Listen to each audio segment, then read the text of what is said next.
Hi everypony, this is Lion Space, and today I'll be reviewing My Little Pony Friendship is Magic Episode 1, Friendship is Magic Part 1.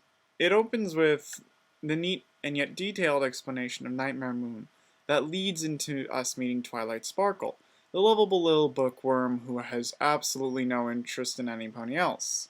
Of course, we also meet at this time Spike, Twilight's loyal assistant, and by loyal, I mean extremely loyal. Obviously, even though Spike wanted to go to the party that was mentioned as Twilight was heading to the library, just because Twilight doesn't want to is enough to have him stay and listen to whatever crackpot theory she's come up for today. Now, Twilight is an obvious bookworm, and definitely a recluse by choice, but not someone who's actually against meeting other ponies. I mean, she does spend time with Spike and interact with him in a rather friendly manner.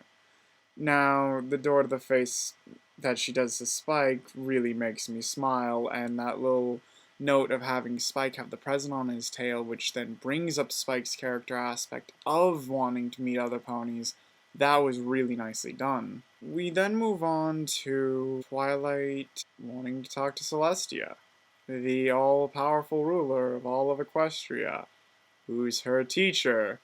Wow. Okay, I'm gonna be honest, this threw me for a little bit of a loop. I automatically thought that we were going to receive a character who acted as though she was already extremely powerful and groomed for the position. But I'm gonna leave that for another day, because how they did pull this off was really nicely done. Obviously, Celestia is busy, but she makes use of her student, and although she doesn't take her student's worry seriously, does give her something to focus on instead, which it leads us to the next part. Sending Twilight to the Summer Sun celebration being held in Ponyville this year, the year that, Nightmare Moon's coming out. This place couldn't be special in any way, or perhaps have the key to the problem. No. So we head to Ponyville, and the premise, as far as Twilight is concerned, is to take care of the preparations for the Summer Sun celebration. However, the premise for the episode is so that she meets the various ponies that will be very important for the rest of her life. This hints at Celestia's omnipotency, as many other reviewers have commented in the past.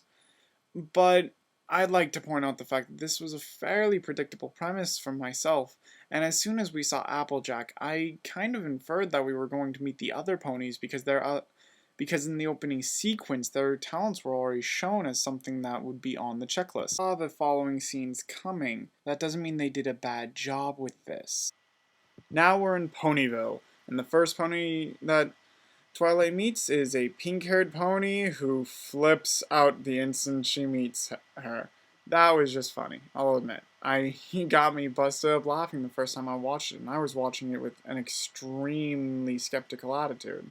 Next, we go to the farm, the apple farm, where we meet Applejack.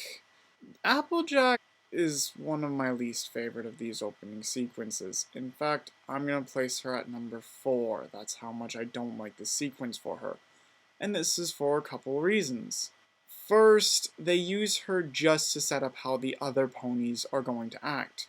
She has the funniest bit of Southern hospitality ever, where Twilight gets completely overwhelmed by the multitude that is the Apple family.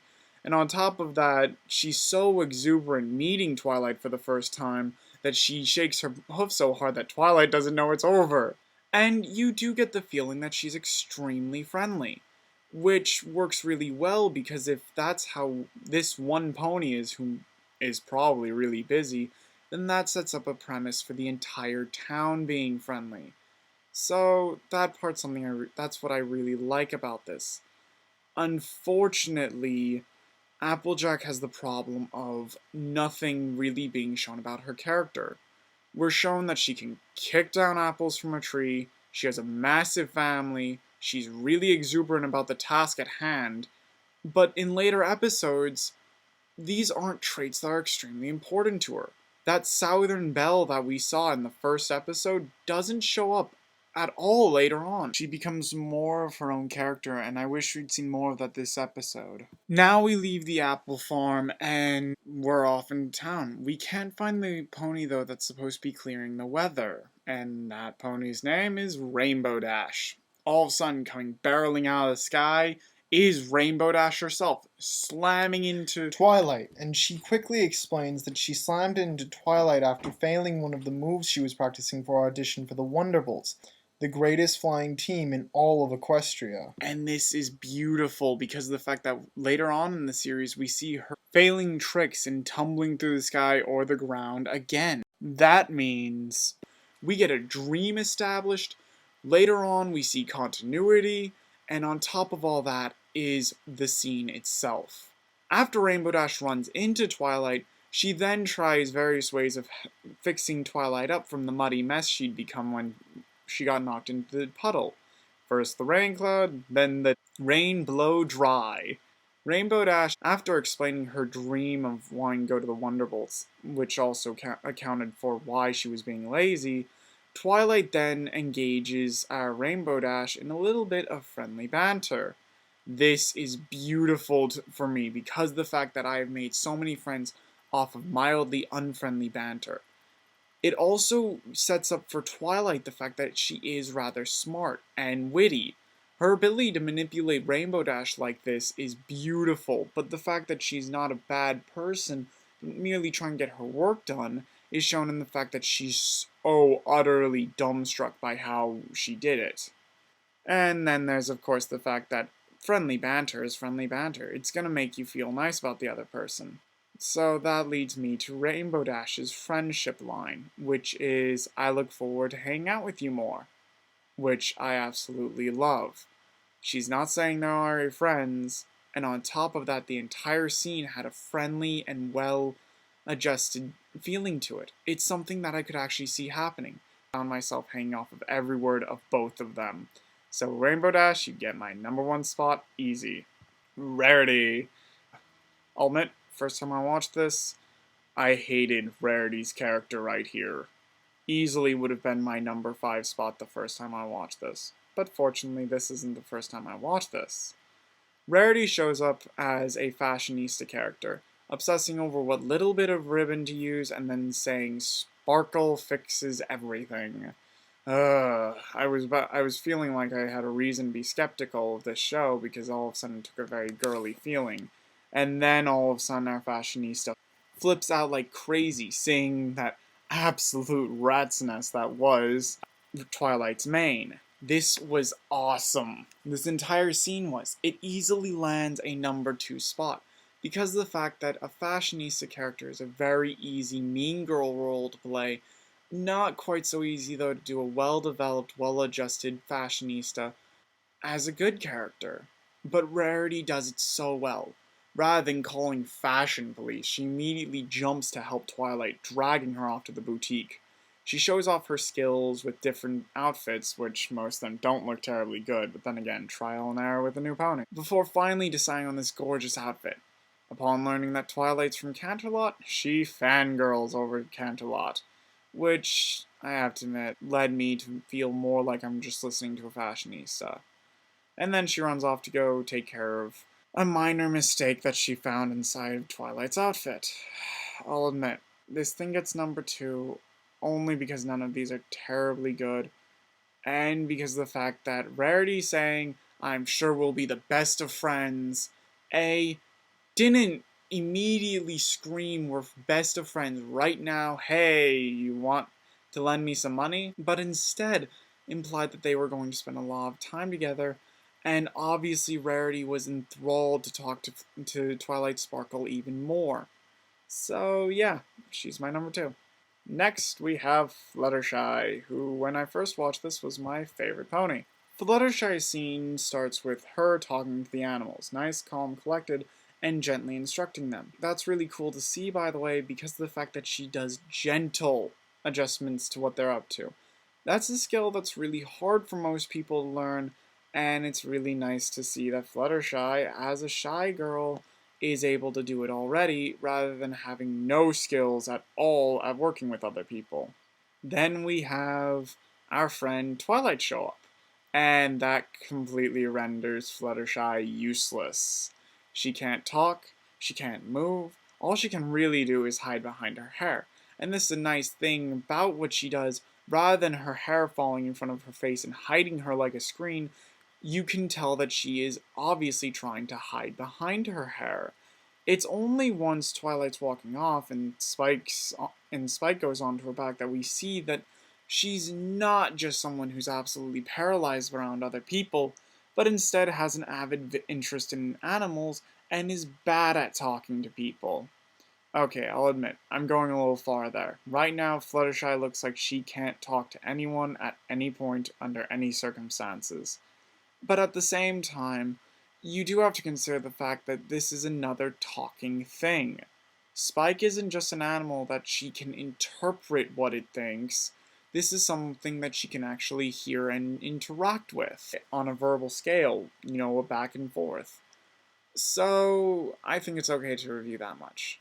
The fact that Twilight brings back up the ability to banter and use her wit to get other ponies do as she wants, this time getting Fluttershy to leave by convincing her that Spike needs his rest and that she needs to go elsewhere, that was awesome. And it also cut off any chance for a friendship line from Fluttershy, which would have been extremely inappropriate, unless it was to Spike. Because, let's face it, she basically ignored Twilight. The only reason she would have liked Twilight at this point would be because of the fact that she owns a baby dragon.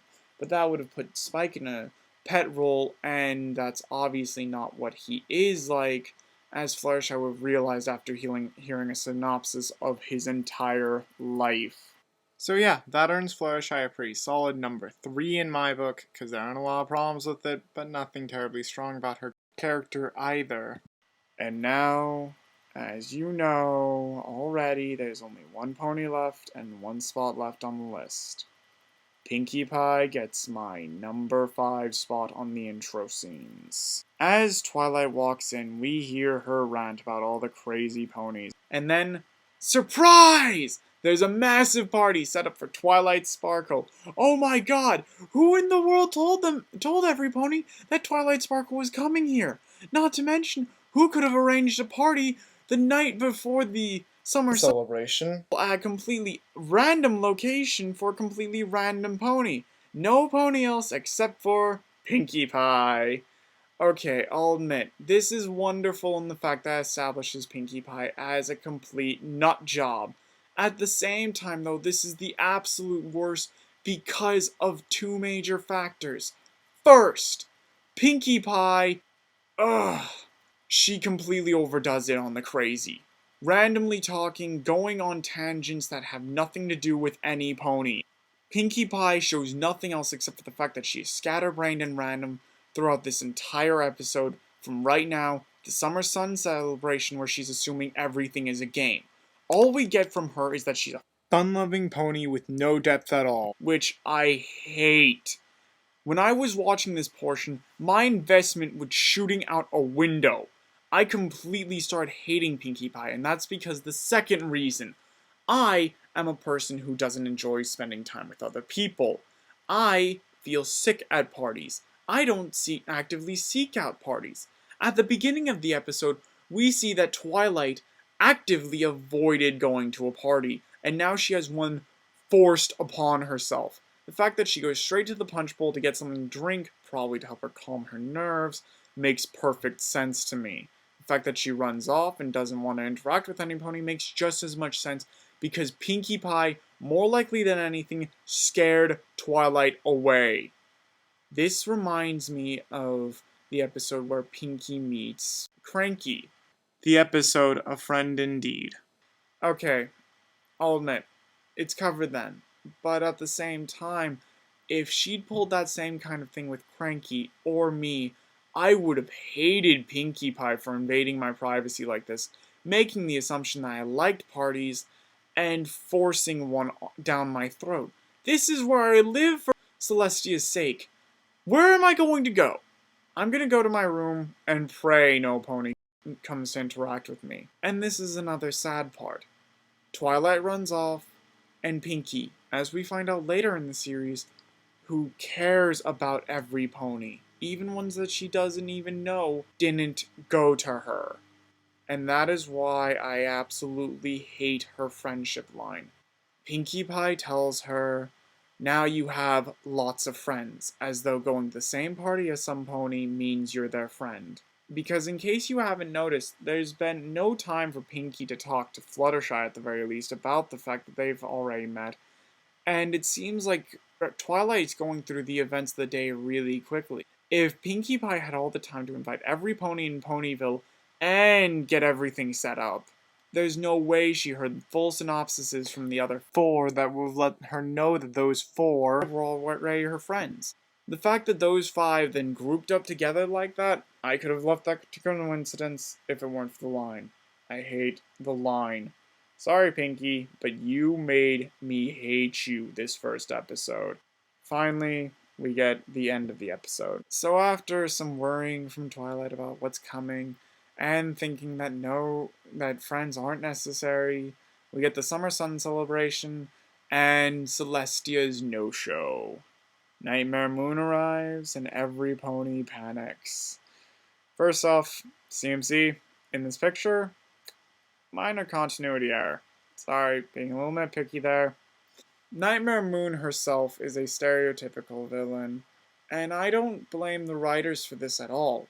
Stuck on the moon for 1,000 years, the villain would be out of place, not to mention the fact that she's more powerful than any pony else on the planet, it would seem. So yeah, pompous, not caring, in total control. Perfect sense to this pony.